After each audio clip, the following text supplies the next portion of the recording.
It's a good day, though. We take you live right now to Hamilton Police Headquarters. They're providing an update into a shooting that left a 26-year-old woman dead earlier this year. Let's listen in.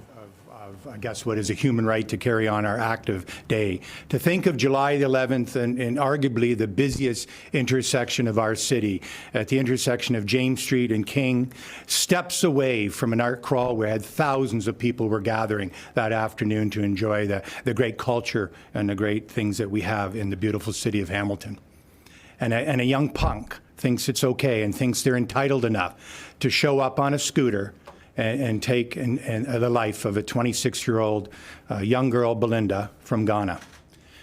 Yesterday, it gave me great pleasure to call the Consul General of Ghana, who has been in this building twice since that event, to talk about the interest of a community miles and oceans away that sends a young girl here to have a better life in the city of Hamilton. So this is a conversation in a watershed moment to understand that in a year that can celebrate good police work that has resulted in only 31 shootings year to date, after a year in 2024 of 60 shootings, talks about the efficacy of our involvement to the shooting response team, the incredible work of a homicide unit, but also the many hours of work and dedication to keep this city safe by countless numbers of the men and women of this organization. I could not be more proud. Could not be more proud of that. But we also have to recognize and acknowledge that the trajectory of youth violence in this community is unacceptable. If the 12-year-olds and the 14-year-olds, and in this case the 17-year-old, feels it okay to bring out a gun in the afternoon amongst hundreds of people to settle a dispute or to try to be tougher than the next person, then we got a problem. So today we can celebrate some good news and an update that our community has been thirsty for, but we have to reflect on the untimely death in April of Harsimrat up on Upper James. And the most common things with Harsimrat and Belinda is they were just going about their normal day. They were in fact linked to an HSR bus, and they were just doing what we expect a 21-year-old and a 26-year-old to do. As a city, as a community, as a service, this is a time when we have to stand up. Mums and dads, brothers and sisters, and all of you have partnerships in our community. Call it out. You know what's going on. You understand what these kids are doing. Call it out. As a community, this isn't acceptable. Today, we can celebrate great police work, but we cannot rest on our laurels. Today, we have to make sure that we can do things differently tomorrow. With such pride in our organization, I call upon Detective Staff Sergeant John Obrovac to give an update on the Belinda Sarkodie homicide. Good morning. Thank you, Chief. As mentioned earlier, Belinda had been in the downtown core spending time with a friend. Tragically, she was struck by a bullet intended for someone else. Following the incident, Hamilton Police quickly identified the suspect and took steps to notify the public. Yesterday afternoon, a young person wanted in connection with Belinda's murder turned himself in to police. He has been arrested and is now facing charges related to this investigation.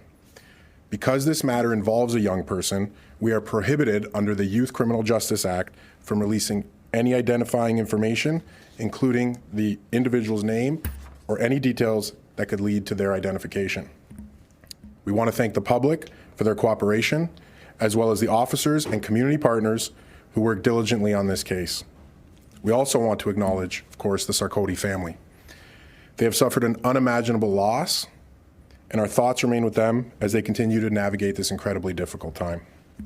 Our victim services team is working closely with the family to ensure they have the support, resources, and care they need.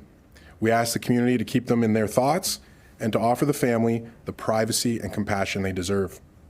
As this matter is now before the court, the details we can share are limited. Further updates will be provided when appropriate. Having said that, I'd be happy to take some questions. Can you say what charges this young person is? It's attempted murder ×2 and second-degree murder. Can you say anything about the circumstances of his arrest? Were you expecting him to come in? Like, did they call first, or did he show up unexpectedly? We were contacted in advance, yes. Do you know where he's been these last 4 months? I can't comment on that. Do you believe that he was in Hamilton? I can't comment on that. Do you believe that he was being helped by any individuals? That's not something I can comment on, but if anybody has any information, we would obviously be investigating that. Are you investigating anybody We, for accessory? not at this moment, but we would take any information. Can you say anything about, at the time of the shooting, we know that there was also a man in his 20s who was injured, who was another group of men who were the targets. Do you have any more clarity about whether it was one person in that particular group who was the target, multiple people, what the motive for the shooting was? Unfortunately, due to the limited cooperation from those people, we don't have anything more in terms of motive. Can you explain why it's two attempted murder charges? One is in relation to the man in his 20s who was shot, and the other is in relation to one of the other people of the group? Yes, that's exactly why. Can you say anything to what the chief just referred to there, that he was riding a scooter? Yes, I can say that. Can you say anything? He was riding a scooter when it happened. Chief, can you comment, great work, by the way, by your police service and your homicide squad. Can you comment briefly on perhaps addressing the root causes, why we're seeing so many kids feeling so embrazened, and maybe touch on the Youth Criminal Justice Act? Is that being effective, or would you as a leader like to see some changes going forward? Yeah, thank you very much for that question. And again, I'm not going to be the one that can speak articulately about the root causes of this, but I can tell you that 3 weeks ago, I was so pleased that putting a call out for some decision makers in our community, we were able to get directors of 2 school boards, the John Howard Society, the Banyan, the two representatives of our Children's Aid Society, the Probation and Parole, as well as the YMCA, sitting in a room for a couple hours, having a conversation about what are we collectively going to do about what we're seeing with the 9-year-old, 10-year-old, 11-year-olds. And that, again, to understand, is not covered within the 12 to 18-year-old definition of the YCGA. But we also had the luxury in this city, because we actually are standing up and asking for answers. I've been very quick to be someone who says that I don't feel comfortable when people talk about bail reform. It's not a matter about reform, it's about a matter of everybody adhering to what the criminal code allows us to do. But we also have to shift from what is okay for the accused and actually have a conversation is what is okay for the victim.